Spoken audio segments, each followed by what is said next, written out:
بسم اللہ الرحمن الرحیم۔ السلام علیکم۔ میں مسز انم عاصم، اردو ٹیچر۔ آج کا ہمارا موضوع ہے اردو جماعت دہم کا سبق نمبر 2 نظریہ پاکستان۔ اس کی مکمل مشق حل کریں گے۔ پچھلے لیکچر میں آپ لوگوں کو اس کا مکمل تعارف بیان کر چکی ہوں۔ اب ہم مشق کرتے ہیں، جس میں سوال نمبر 1 ہے، درج ذیل سوالات کے مختصر جواب تحریر کیجیے۔ الف، مسلمانوں کو اپنے دینی معاملات میں اپنی آزادی کب ختم ہوتی نظر آئی؟ بادشاہ اکبر کی بے جا رواداری اور ملکی سیاست میں ہندوؤں کے عمل دخل کی وجہ سے ملک میں کافرانہ طور طریقے اس قدر رائج ہو گئے کہ مسلمانوں کو اپنے دینی معاملات میں اپنی آزادی ختم ہوتی نظر آئی۔ یہ آپ کا سبق جہاں سے شروع ہوتا ہے وہاں پہ پہلی لائن سے اس کا جواب ہے۔ سوال نمبر 2 ہے بے، سلطان ٹیپو اپنی جدوجہد میں کیوں کامیاب نہ ہو سکا؟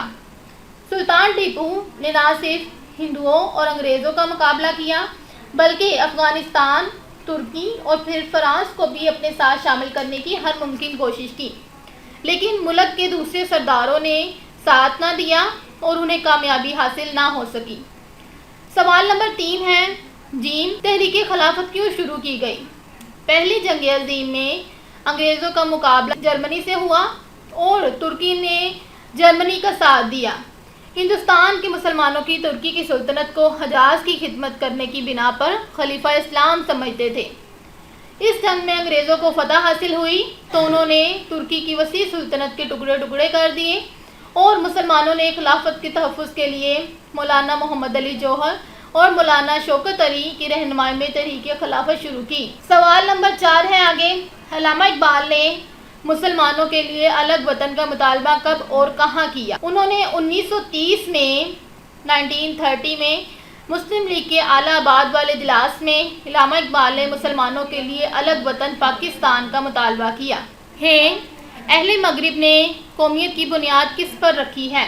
مسلمانوں کی قومیت ایک نظریاتی قومیت ہے جو لا الہ الا اللہ پر قائم ہے، یعنی یہ کہ نسل، رنگ اور وطن کی بنیاد پر نہیں بلکہ ایک نظریے، ایک عقیدے، ایک کلمے کی بنیاد پر وجود میں آئی، اور اسی نظریاتی پہلو کو نمایاں کرنے کے لیے اسے ملت کہا گیا ہے۔ نظریہ پاکستان کا مقصد کیا ہے؟ نظریہ پاکستان کا مقصد پاکستان کو ایک اسلامی اور فلاحی مملکت بنانا ہے۔ شدی اور سنگٹن کی تحریک مقاصد کیا تھے؟ ہندوؤں نے مسلمانوں کو ہندو بنانے کے لیے شدی کی تحریک کا آغاز کیا اور ان کو ختم کرنے کے لیے سنگٹن کی تحریک شروع کر دی۔ سوال نمبر 2 آتا ہے، درج ذیل الفاظ و مرکبات کو جملوں میں استعمال کیجیے۔ یہ آپ لوگ اس کو جملے اپنے سے بنا سکتے ہیں، جیسے کفر اللحاد ہے۔ جب کفر اللحاد غلبہ حاصل کرنا چاہتا ہے تو ایک سچا مسلمان اس کے مقابلے کے لیے ڈٹ کر کھڑا ہو جاتا ہے۔ نفاق، اورنگزیب کے بیٹوں کے باہمی نفاق کی وجہ سے مغلیہ سلطنت کا زوال شروع ہوا۔ ولولہ، تحریک پاکستان کے دوران مسلمان رہنماؤں نے مسلمانان ہند کے دلوں میں نیا جوش اور ولولہ پیدا کیا۔ یہ آپ لوگ آسان لفظوں میں اپنے سے بھی بنا سکتے ہیں۔ اس کے بعد ہے سوال نمبر 3، سبق کا خلاصہ اپنے الفاظ میں تحریر کریں۔ خلاصہ پچھلے لیکچر میں آپ کو کروا چکی ہوں، آپ نے وہاں سے خلاصہ اس کو یاد کرنا ہے۔ سوال نمبر 4 ہے، سبق کے متن کے پیش نظر درج ذیل میں سے درست جواب پر نشاندہی کریں۔ الف، سبق کے مصنف کا نام کیا ہے؟ ڈاکٹر غلام مصطفیٰ خان۔ بے، اکبر کے دور میں دین کی سربلندی کے لیے کس نے سختیاں جھیلی؟ حضرت مجدد الف ثانی رحمۃ اللہ علیہ نے۔ جیم، سید احمد بریلوی اور شاہ اسماعیل کب شہید ہوئے؟ 1831 میں۔ کانگریس کب قائم ہوئی؟ 1885 میں۔ 1885۔ مسلم لیگ کس نے قائم کی؟ نواب وقار الملک صاحب نے۔ مصنف نے دنیا میں قومیت کی تشکیل کی کتنی بنیادیں بتائی ہیں؟ 2۔ سوال نمبر 5 ہے، سبق کے متن کو ذہن میں رکھ کر درست اور غلط پر نشان لگائیں۔ الف، مسلمان کفر اللحاد کا غلبہ ہوتے دیکھ کر اٹھ کھڑے ہوتے ہیں، درست۔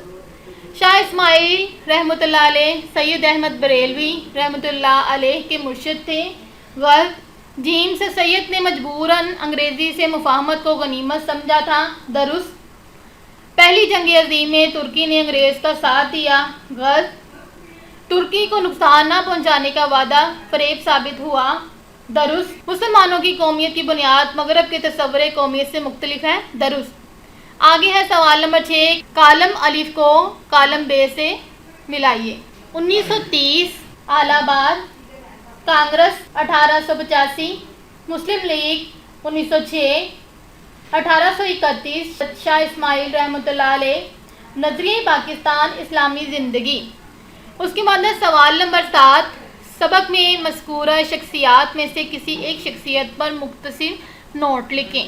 اس میں موجود بہت ساری شخصیات ہیں، آپ ان میں سے کسی بھی ایک شخصیت جو آپ کی بہت زیادہ پسندیدہ ہیں اس کے حوالے سے کچھ مختصر سا ان کا تعارف بیان کر دیں جو 4-5 لائنوں پہ ہو، جیسے کہ مجدد الف ثانی صاحب ہیں، بادشاہ اکبر ہیں، سلطان ٹیپو اور ان کے بیٹے، کسی کے بارے میں بھی لکھ سکتے ہیں۔ جی یہ تھا آج کا ہمارا سبق، اس کو اچھی طرح یاد کریں اور اپنا بہت سارا خیال رکھیں۔ خدا حافظ۔